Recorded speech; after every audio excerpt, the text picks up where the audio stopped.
तो देखिए रूस पर अब शिकंजा जो है वो कसता जा रहा है। हालांकि ये और ज्यादा बढ़ता जा रहा है एक तरीके से हम कह सकते हैं, क्योंकि कई प्रतिबंध रूस पर लगाए गए थे। अब अमेरिका, ब्रिटेन, ईयू, नेटो और आईसीजे, अब चारों तरफ से जो शिकंजा है वो रूस पर कसता हुआ जा रहा है, क्योंकि बार बार जो प्रतिबंध रूस पर लगाए गए, हालांकि रूस ने खुद कहा कि ये आर्थिक परमाणु बम हो रहा है उस पर अटैक, रूस ये बात कह रहा है। लेकिन कुल मिलाकर जो परिस्थितियां बन रही हैं, एक बात तो तय है कि रूस अभी झुकने को तैयार नहीं है। लगातार वहां पर हमले होते हुए और बढ़ते हुए इन प्रतिबंधों और इन बातों के बाद भी यूक्रेन युद्ध पर आईसीजे का आदेश आया। यूक्रेन में सैन्य कार्रवाई तुरंत रूस को रोकना चाहिए। दोनों पक्ष संयम के साथ हालात पर काबू पाने की दिशा में आगे बढ़े। फिलहाल यूक्रेन पर रूस के आरोपों की जांच नहीं है, यानी रूस के हमलों से नागरिकों की स्थिति जो है वो दिन प्रतिदिन दयनीय होती जा रही है। यूक्रेनी नागरिकों के अधिकारों की सुरक्षा सबसे जरूरी है, यानी दोनों देश के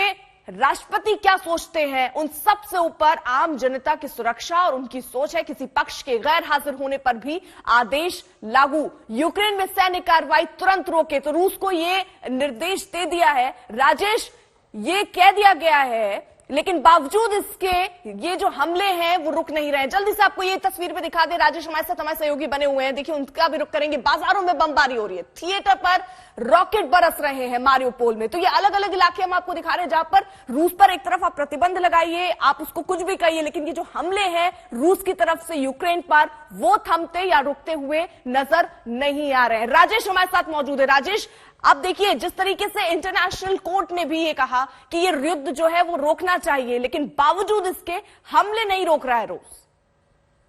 देखिए, मैं आपको एक चीज बता दूं, इंटरनेशनल कोर्ट ऑफ जस्टिस है जो आईसीजे, इसके बारे में आपको एक चीज बता दूं, दुनिया के सब मुल्क इसके सिग्नेटरी नहीं हैं, सब मुल्कों ने इसे साइन नहीं किया है। और जो सबसे बड़ा इसमें किरदार है इस युद्ध में, अमेरिका, उसने भी इस पर साइन नहीं किया है।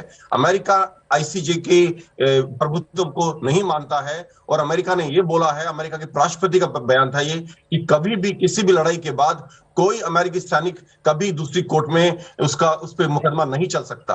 तो देखिए, ये अपने आप में एक बड़ी विचित्र स्थिति है। जो सबसे बड़ा किरदार इस लड़ाई का, अमेरिका जिसने बेसिकली यूक्रेन को उकसाया था इस लड़ाई में जाने के लिए और इतनी मदद दे रहा है, वो आईसीजे की प्रभुत्व को नहीं मानता, लेकिन वो चाहते हैं कि रूस जो है आईसीजे की बात को माने। तो आईसीजे के इस बयान को मैं बहुत ज्यादा इस पे रूस के ऊपर कोई प्रभाव पड़ने वाला मैं ऐसा नहीं मानता। कल प्रेसिडेंट बाइडेन ने यह भी बोला है कि जो पुतिन है वो वॉर क्रिमिनल है। देखिए, इन चीजें, ये रेटरिक है, ये सिर्फ बातें हैं, बड़ी बड़ी बातें, प्रेशर डालने के लिए, एक तरह का पब्लिक ओपिनियन क्रिएट करने के लिए। इनमें बहुत ज्यादा कुछ इनसे होने वाला नहीं है। लेकिन मैं आपकी इस बात से बिल्कुल सहमत हूं कि जिम्मेवारी तय होनी चाहिए। ये जो लोग मर रहे हैं, जो आम आदमी मर रहा है, इसकी जिम्मेवारी तय होनी चाहिए, इसके लिए कौन जिम्मेदार है और इसकी सजा मिलनी चाहिए। और इसी के मद्देनजर जो जिनेवा कन्वेंशंस बने थे, इंटरनेशनल ह्यूमैनिटेरियन लॉ जिसको हर एक मुल्क मानता है, ये बना था। और उसके बाद जो ये इंटरनेशनल कोर्ट ऑफ जस्टिस में वॉर क्राइम्स और क्राइम्स अगेंस्ट ह्यूमैनिटी को ट्राई करने के लिए प्रावधान बने हैं, ये सब इसी चीज के लिए बने थे कि वॉर में कोई जातीय ना हो, युद्ध में कोई जातीय ना हो सिविलियन लोगों के खिलाफ। और अगर ऐसा होता है तो जो लोग उसके जिम्मेवार हैं उन पे मुकदमा चल सके और उनको न्याय दिया जा सके। Over to you.